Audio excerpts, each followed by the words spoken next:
So guys, this is my review for JoJo's Bizarre Adventure Season 1, Episode 14. With that guys, let's dive right into this review of this episode. So, the title of this episode was called Ultimate Warriors from Ancient Times. And yeah, such an introduction to the three here in this image. Also, such a very interesting introduction to Zeppeli the Third, where basically we are preparing for, I want to say, a tag team fight to come in episode 15. But all in all, I did indeed enjoy this episode. I found it real interesting on how we got the introduction to Zeppeli the Third, where he was out on a date. He was out on a date in the same restaurant as JoJo, and JoJo's sitting there eating the squid spaghetti that in the beginning he didn't like. But then they end up having a little Haman battle in the like a very small Haman battle in the restaurant using the squid spaghetti that JoJo was eating. But then we also get be able to see to get the chance to see the headquarters of Speedwagon's place where he him and his crew were working on, like the scientists were working on trying to figure out some secrets about the Pillar Men. They definitely took that half a portion of the body of the first Pillar Man with them to do the tests and run the tests.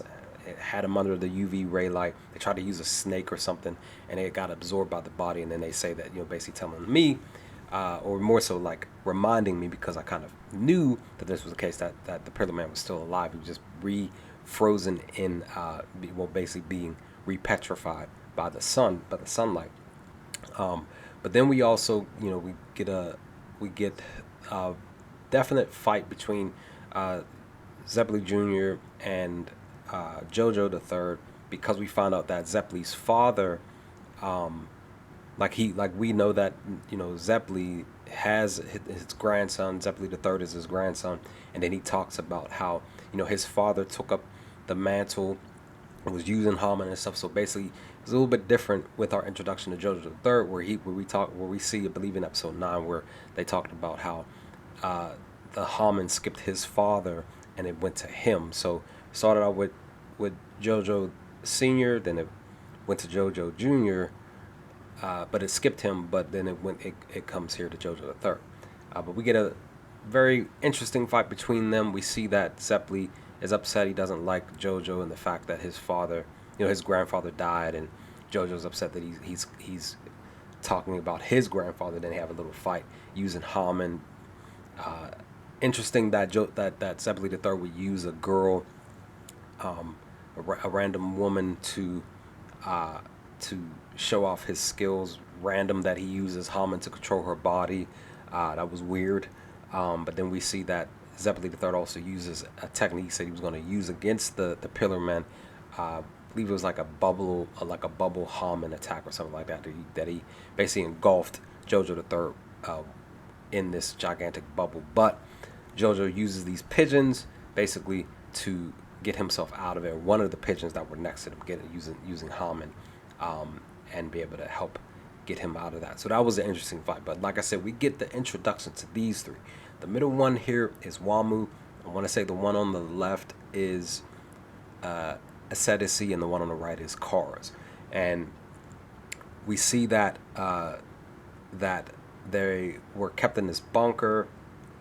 And while JoJo and JoJo the Third and Zeppeli the Third were on their way here, and they were talking to the driver named Mark, that he was talking about him getting married to his fiance in a week or so or something like that. And Zeppeli's proud of him and stuff, but they were talking during that conversation on the way here. But this was what was going down with these soldiers and stuff, and this commander. They were down in this bunker, just keeping an eye on these three that were suspended and being petrified. They had UV rays, sunlight over them. But like in the middle of the episode, just before it went to its little break, that the middle one, Wamu here, hit the middle of his head created a hole, and they were like shocked, wondering what happened. And of course, they say like Commander's like, go find out, just be careful. And I'm sitting back like, nah, you don't want to do that, because I guess, yeah, more than likely, you go to look and see something bad is going to happen. Of course, something does happen. Like a spike comes out of dude's head when the soldier gets a closer look and kills him, and then he fully wakes up. And they look to try to take him down, but he uses the spike, and that I think I want to say it was like swirling, like doing a circle motion real fast, and he started killing more men.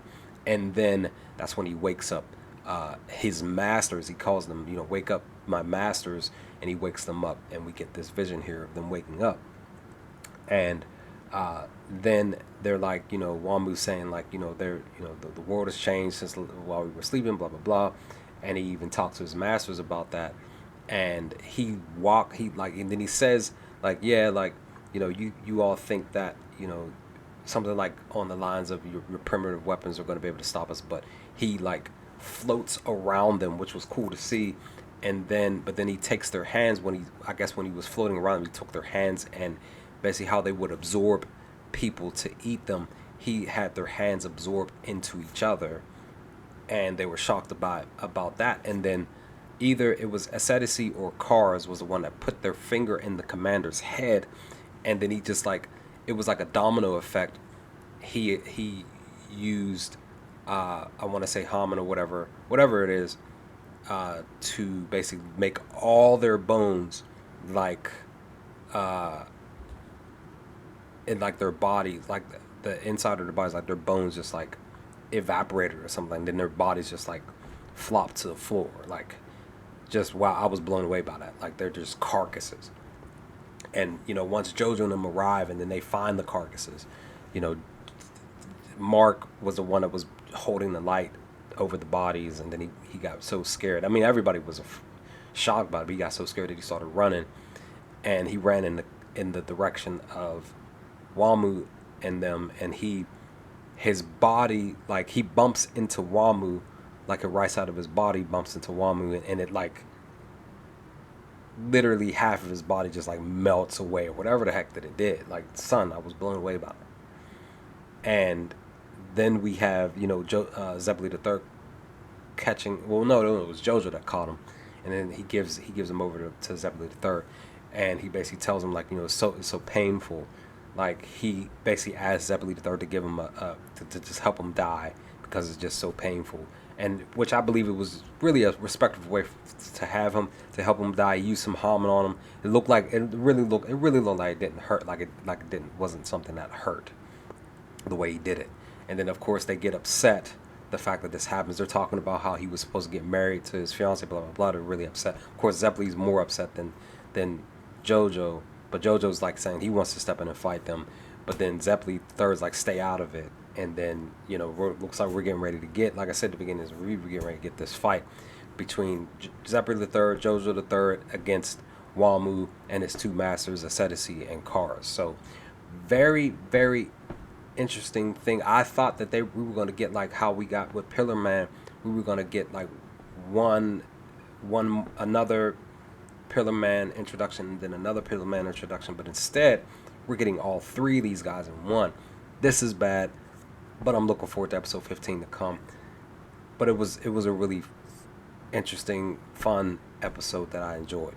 But with that, guys, let me know your thoughts. What did y'all think of episode 14 of season 1 when you first sat down to watch it for the first time? Leave some comment section below. Let me know your thoughts, and I will hopefully talk to you all with my review of episode 15 to come soon. Peace, guys.